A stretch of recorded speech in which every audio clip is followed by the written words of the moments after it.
Hello students, welcome back to my YouTube channel. कैसे हैं आप सभी लोग? I hope you all are fit and healthy. So students, today we are going to start our next topic of chapter number 3 of class 8, synthetic fibres and plastic. So students, हम अभी तक पढ़ चुके हैं अपनी प्रीवियस क्लासेस में what is synthetic fibre, what are synthetic fibres, और कुछ आर्टिफिशियल फाइबर्स, कुछ नेचुरल फाइबर्स के बारे में हमने पहले लेक्चर में अपनी बातें की थी। तो आज का टॉपिक है हमारा 3.2 टाइप्स ऑफ सिंथेटिक फाइबर। यानी कि अभी तक हमने बात कर ली है कि सिंथेटिक फाइबर होते क्या हैं। अब हम क्या बात करेंगे, अब हम किसकी स्टडी करेंगे कि सिंथेटिक फाइबर के टाइप की, कि ये कितने टाइप्स के होते हैं। तो स्टार्ट करते हैं। You have read in class 7 that silk fiber obtained from silkworm was discovered in China। यानी आप अपनी क्लास 7 में ये पढ़ के आ चुके हैं कि सिल्क फाइबर सिल्कवॉर्म से ऑब्टेन किया जाता है और जिसकी डिस्कवरी चाइना में हुई थी। ठीक है। And was kept as a closely guarded secret for a long time, और जिसको बहुत समय तक क्या किया गया कि उसको बिल्कुल एक सीक्रेट की तरह सेव किया गया, छुपाया गया, सबसे गार्डेड किया गया। ठीक है।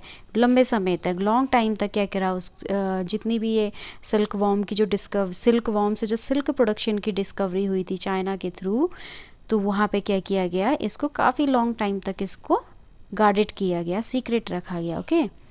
Fabric obtained from silk fibre was very costly, यानी जो सिल्क वॉर्म से जो रेशम के कीट से, यानी सिल्क वॉर्म से जो सिल्क हमें ऑप्टेन होता है, यानी प्रोड्यूस किया जाता है, ऑप्टेन किया जाता है, वो बहुत ज़्यादा कॉस्टली होता है बेटा, वो बहुत ज़्यादा एक्सपेंसिव होता है। But it's beautiful texture fascinated everybody, पर इसका जो ब्यूटीफुल टेक्सचर होता है वो क्या करता है, सभी को बहुत ज़्यादा फैसिनेट करता है, यानी मोह लेता है, मन को मोह लेता है। अच्छा, आप लोग जब ब्यूटीफुल फ्लावर्स को देखते हैं तो क्या होते हैं, फैसिनेटेड होते हैं ना, मतलब उसकी साइड को जाने का इच्छुक होता है। हम लोग क्या करते हैं, फ्लावर्स की ओर क्या हो जाते हैं, अट्रैक्ट हो जाते हैं, और वो अपनी जो ब्यूटी होती है एक फ्लावर्स में, जो मतलब जो सुंदर सुंदर फ्लावर्स होते हैं, वो हमको अपनी साइड को क्या करते हैं, खींचते हैं, अट्रैक्ट करते हैं, हम हमारे मन को क्या कर देते हैं, मोह लेते हैं, यानी फैसिनेटेड कर देते हैं। Okay. Attempts were made to make silk artificially. Toward the end of the 19th century, scientists were successful in obtaining a fiber having properties similar to that of silk। यानी क्या हुआ बच्चों कि काफ़ी समय तक क्या किया गया, काफ़ी अटैम्प्ट्स किए गए ताकि आर्टिफिशियली सिल्क को बनाया जाए। फिर क्या हुआ कि जब 19th सेंचुरी के एंड तक क्या हुआ कि साइंटिस्ट यहाँ पे सक्सेसफुल रहे, यानी कि आर्टिफिशियली सिल्क को प्रोड्यूस करने में सक्सेस मिल गई साइंटिस्ट को हमारे, और उनने क्या किया, उसी की तरह सेम प्रॉपर्टीज़ का सिल्क प्रोड्यूस कर लिया। यानी जो हमारा नेचुरल सिल्क था, जो कि सिल्क वॉर्म से हमें प्रोड्यूस हो रहा था, ऑब्टेन हो रहा था, सिल्क वॉर्म के थ्रू जो हमें ऑब्टेन हो रहा था, सेम उसकी जैसी ही प्रॉपर्टीज़ को आर्टिफिशियली सिल्क में लाया गया, यानी जो साइंटिस्ट के थ्रू बनाया गया था। Now, such a fiber was obtained by a chemical treatment of wood pulp। यानी यहाँ पे क्या किया गया बच्चों कि इस तरीके के फाइबर को बनाने के लिए क्या किया गया, यहाँ पे केमिकल ट्रीटमेंट दिया गया, किसमें, वुड पल्प में, यानी जो लकड़ी की लुगदी होती है ना, वुड पल्प, उसमें। ठीक है। This fibre was called rayon और आर्टिफिशियल सिल्क। यानी ये वाला फाइबर क्या कहलाया अब यहाँ पे, आर्टिफिशियल सिल्क, यानी इसको एक नेम दिया गया rayon. Rayon is also called artificial silk. अब हमें पता चल गया कि रेयन कैसे ऑब्टेन किया गया, रेयन को कैसे ऑब्टेन किया गया, इसमें केमिकल ट्रीटमेंट दिया गया, किसको, वुड पल्प को, यानी लकड़ी की लुगदी को क्या दिया गया, केमिकल ट्रीटमेंट दिया गया, और जिससे हमें क्या प्रोड्यूस हो गया बेटा, आर्टिफिशियल सिल्क। यानी कि अभी तक हमने नेचुरल सिल्क की बात करी कि वो कैसा होता था, वेरी कॉस्टली, एक्सपेंसिव होता था, बहुत ज़्यादा पैसा उसमें हमें इन्वेस्ट करना पड़ता है। अगर हम किसी भी सिल्क की ऐसे कुछ आर्टिकल्स लेते हैं, यानी साड़ी वगैरह हमने अगर परचेज़ करनी है, तो प्योर सिल्क की जो नेचुरल सिल्क की जो साड़ीज़ वगैरह होती हैं वो बहुत ज़्यादा एक्सपेंसिव होती हैं। तो अभी हाँ क्या हो गया कि साइंटिस्ट ने एक ऐसी टेक्निक ढूंढी कि उनने क्या करा, आर्टिफिशियली सिल्क को प्रोड्यूस ऑब्टेन किया। Okay. Although rayon is obtained from a natural sources, wood pulp, yet it is a man-made fiber। यानी यहाँ पे बात की जा रही है कि बेटा जैसे रेयॉन क्या ऑब्टेन किया गया है, कुछ नेचुरल सोर्सेज से किया गया है। इन wood is a natural source, okay. अब वुड के पल्प से क्या किया गया है, इसको ऑब्टेन किया गया है, तो क्या ये नेचुरल सिल्क नहीं हो सकता? नहीं, क्योंकि इसको क्या किया है, केमिकल ट्रीटमेंट दिया गया है, जिसके थ्रू किसके थ्रू किया गया हो, मैन के थ्रू। तो मैन ने क्या किया, उसमें केमिकल ट्रीटमेंट वगैरह यूज़ किए, तो उनने क्या बनाया, एक मैन मेड फाइबर प्रोड्यूस किया, ओके, यानी ऑब्टेन किया, जिसको हमने क्या बोला, artificial silk. It is cheaper than silk and can be woven like silk fibres. ठीक है, अब ये क्या है बेटा, ये चीपर है यानी सस्ता है, किससे, जो हमारा नेचुरल सिल्क था उससे क्या है, ये थोड़ा सस्ता उससे सस्ता होता है, और बिल्कुल सिल्क की ही तरह ये दिखता है। ठीक है, और इसको वूव किया जाता है, यानी उसी की सिल्क की तरह ही ये क्या बुना जाता है, बिल्कुल उसके थ्रेड सिल्क की तरह लगते हैं। It can also be died in a wide variety of colours, यानी आप इसको क्या कर रहे हैं, जब ये प्रोड्यूस कर दिया गया, यानी सिल्क बना दिया गया आर्टिफिशियल, तो उसमें different different colours of variety यहाँ पे क्या करेंगे, डाई करेंगे, यानी उनमें कलर्स रंगेंगे, उन कलर्स को different different. Rayon is mixed with cotton to make bed sheets or mixed with wool to make carpets. अब रेयन का यहाँ पे क्या करते हैं हम यूज़, बेटा रेयन को मिक्स करते हैं कॉटन के साथ, ताकि वो क्या बना दे, बेड शीट बना दे, चद्दरें बना दे, ओके।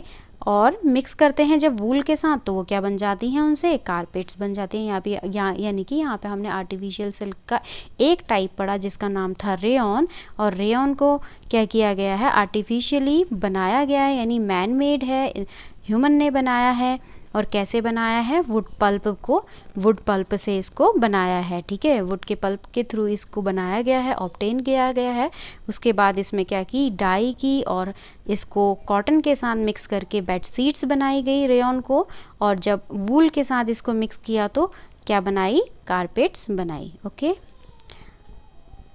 आप लोगों को अगर समझ आ गया तो आप लोग कमेंट बॉक्स में लिख सकते हैं कि यस मैम आ गया। तो अब हम पढ़ते हैं इसके अनदर टाइप को, यानी कि नायलॉन को, ओके बेटा।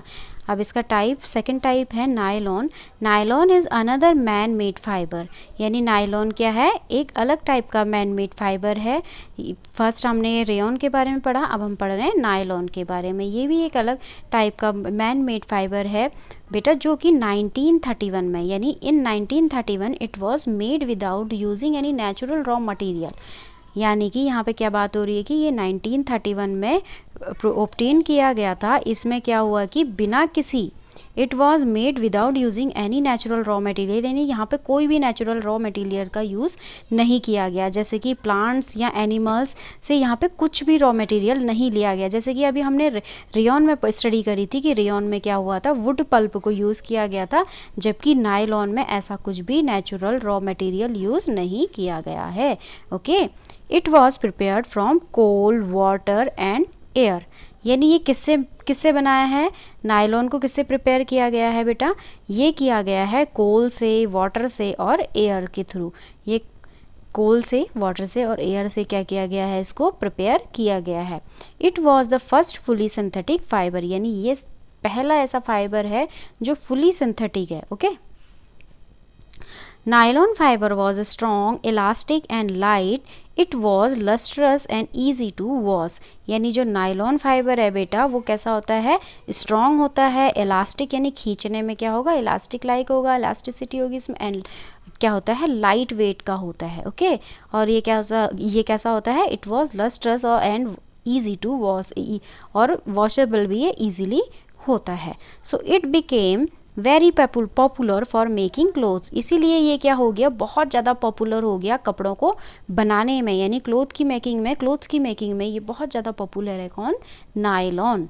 We use many articles made from nylon such as socks, rope, stand, tooth brushes, car seat belt, sleeping bags, curtains etcetera. यानी अभी इसके बारे में हमने क्या बात करी थी कि ये पॉपुलर है, कहाँ, मतलब चीज़ों को बनाने में पॉपुलर है, काफ़ी क्लोथ्स की मेकिंग के लिए ये नायलॉन पॉपुलर है, क्योंकि ये क्या है, फाइबर स्ट्रॉन्ग भी है, इलास्टिसिटी भी है, इसमें इलास्टिक है, लाइट वेट है ना। तो इसीलिए क्या हो गया, ये पॉपुलर हो गया मेकिंग ऑफ क्लोथ्स में, फॉर मेकिंग ऑफ क्लोथ्स में we use many articles made from nylon. अब देखो यहाँ पे क्या बात हो रही है कि हम इसके बने आर्टिकल्स को बहुत ज़्यादा यूज़ कर रहे हैं, है ना। बहुत सारी ऐसी चीज़ें हैं जो इस हमने क्या करें, नायलॉन के बने आर्टिकल्स से यूज़ हुए हैं, हमें यूज़ करते हैं हम लोग उन चीज़ों को। जैसे कि सॉक्स को ले लो, वो भी किससे बना है, हमारे नायलॉन से। ओके, रोप्स यानी रस्सी ले लो, टेंट्स ले लो, टूथब्रश होते हैं ना, जो हमारे टूथब्रश के जो ब्रशेस होते हैं वो भी किससे बने होते हैं बेटा, नायलॉन से। कार की सीट बेल्ट्स हो गई, स्लीपिंग बैग्स हो गई, कर्टेन्स हो गए, एट्सेट्रा, ये सारे के सारे किससे मेडअप हैं, नायलॉन से। नायलॉन इज वेट बेटा, nylon is also used for making parachutes and ropes for rock climbing. यानी यहाँ पे क्या है, देखो यहाँ पे एक ऊपर थोड़ा सा क्वेश्चन किया गया था, is nylon fibre really so strong that we can make nylon parachutes and ropes for rock climbing. यहाँ पे क्वेश्चन आता है, एक बच्चा क्वेश्चन कर रहा है कि आपकी एनसीईआरटी में क्या जो नायलॉन फाइबर है वो बहुत ज़्यादा रियली क्या स्ट्रॉन्ग है, क्या बहुत ज़्यादा स्ट्रॉन्ग है, क्या हम उससे पैरासूट्स या फिर रोप्स यानी रस्सी जो रॉक्स क्लाइंबिंग पे यूज़ करते हैं ना, चट्टानों पे, यहाँ पे पिक्चर शो की गई है आपकी 3.4 में, यूज़ ऑफ नायलॉन फाइबर्स में, कि यहाँ पे रोप से क्या कर रहे हैं, रॉक क्लाइंबिंग कर रहे हैं। तो ये रोप ऐसी इस नायलॉन से हम बना सकते हैं। तो यहाँ पे ये क्वेश्चन बच्चे ने पुट ऑन किया था, ठीक है। तो यहाँ पे क्या है, nylon is also used for making parachutes and ropes for rock climbing. यानी नायलॉन का यूज़ हम क्या कर रहे हैं, पैरासूट्स और रोप्स को बनाने में कर रहे हैं। जैसे कि 3.4 में हमें ये पिक्चर दिखाया गया है हमारी एनसीईआरटी में। A nylon thread is actually stronger than a steel wire. यानी जो नायलॉन का थ्रेड होता है, यानी जो नायलॉन थ्रेड है वो हमारे एक स्टील वायर से भी बहुत ज़्यादा क्या है, स्ट्रॉन्ग होता है। ओके, तो यहाँ पे लेट अस फाइंड आउट, यहाँ पे एक्टिविटी आपको दे रखी है 3.1 एंड 3.1 एक्टिविटी यहाँ पे आपको दे रखी है, जिसको आप अपने घर में कीजिएगा। ओके, तो हम next topic polyester and acrylic को नेक्स्ट क्लास में कंटिन्यू करेंगे। तो तब तक के लिए हम आज क्लास यहीं पे ख़त्म करते हैं। Okay, thank you, have a great day.